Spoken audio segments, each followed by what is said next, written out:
Hi friends, நான் GK. நம்மளோட பழமையான இந்திய சாஸ்திரங்கள்ல பஞ்சபூதங்கள் ரொம்பவே முக்கியமானவங்க. பஞ்சபூதங்கள் யாரெல்லாம்? நீர், நிலம், ஆகாயம், நெருப்பு, காற்று. இவைதான். இவை அனைத்தும் நம்மளோட பிரபஞ்சத்துல முக்கியமான கூறுகள்னு கருதப்படுது. இந்த பஞ்சபூதங்களை பத்தி தான் நம்ம இன்னைக்கு வீடியோல பார்க்க போறோம். வீடியோவோட லாஸ்ட்ல இந்த பஞ்சபூதங்களோட 5 கோயில்களை பத்தியும் நான் சொல்ல போறேன். ஸோ வீடியோவை ஸ்கிப் பண்ணாம ஃபுல்லா பாருங்க. அதுக்கு முன்னாடி நம்ம சேனலை மறக்காம சப்ஸ்கிரைப் பண்ணுங்க. அப்பதான் நான் போடுற வீடியோ உங்களுக்கு நோட்டிபிகேஷனா வரும். வாங்க இப்ப வீடியோக்குள்ள போகலாம். பஞ்சபூதங்கள்ல ஃபர்ஸ்ட் பாக்குறது நீர்.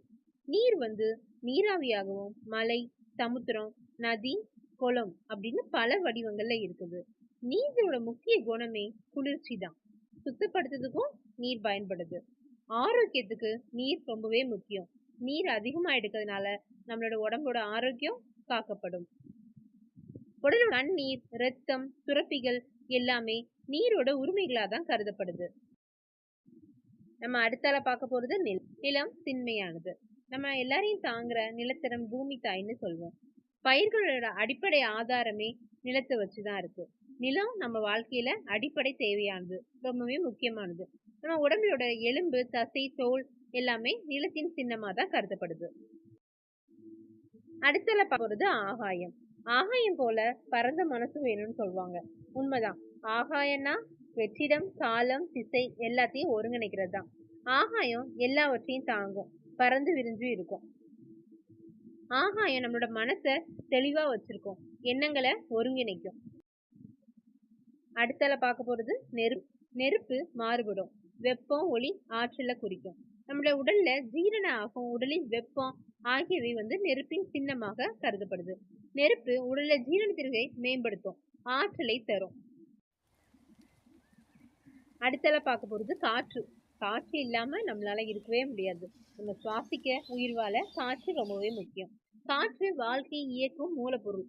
சுவாசம் இயக்கும். காற்று உடலில் சுவாசம், மரபியல் இயக்கம், இரத்த ஓட்டம் ஆகியவை காற்று செயல்பாடுகள் ஆகுது. காற்று நம்மளோட சுவாசத்தை நீராக்கும், உள் சிரமங்களை குறைக்கும். இந்த 5 தான் பஞ்சபூதங்கள். இப்போ பஞ்சபூதங்களை பத்தி, கோயிலை பத்தி பார்க்கலாம்.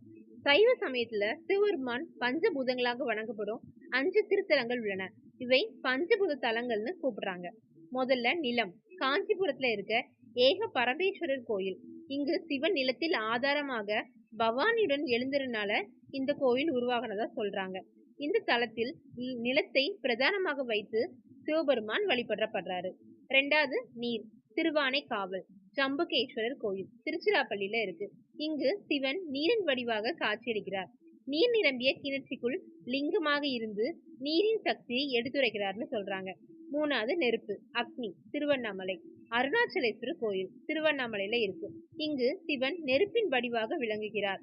திருவண்ணாமலை மலையே சிவபெருமான் அக்னி லிங்கமாக காண்பிக்கப்படுது. அடுத்த காற்று. வாயு. காளஹஸ்தி. ஸ்ரீ காளஹஸ்தீஸ்வரர் கோயில் ஆந்திரால இருக்கு. இங்கு சிவன் காற்றின் வடிவாக இருக்கிறார். சுவாசத்துல தூய்மையை உணர்த்தும் விதமாக காற்றின் ஆற்றலை இந்த கோயில் சொல்லுது. 5வது ஆகாயம். சிதம்பரம். நடராஜர் கோயில் சிதம்பரத்துல இருக்கு. இங்கு சிவன் தன் ஆன்ம வடிவில் ஆடலாடி பிரபஞ்சத்தை இயக்குகிறார் அப்படின்னு இந்த கோயில் சொல்லப்படுது. இதுதான் பஞ்சபூதங்களோட கடவுளோட கோயில்கள். இன்னைக்கு இந்த பஞ்சபூதங்கள் வீடியோ உங்களுக்கு பிடிச்சுன்னு நினைக்கிறேன். மறக்காம லைக் பண்ணுங்க, கமெண்ட் பண்ணுங்க, ஷேர் பண்ணுங்க, சப்ஸ்கிரைப் பண்ணுங்க. Thank you friends.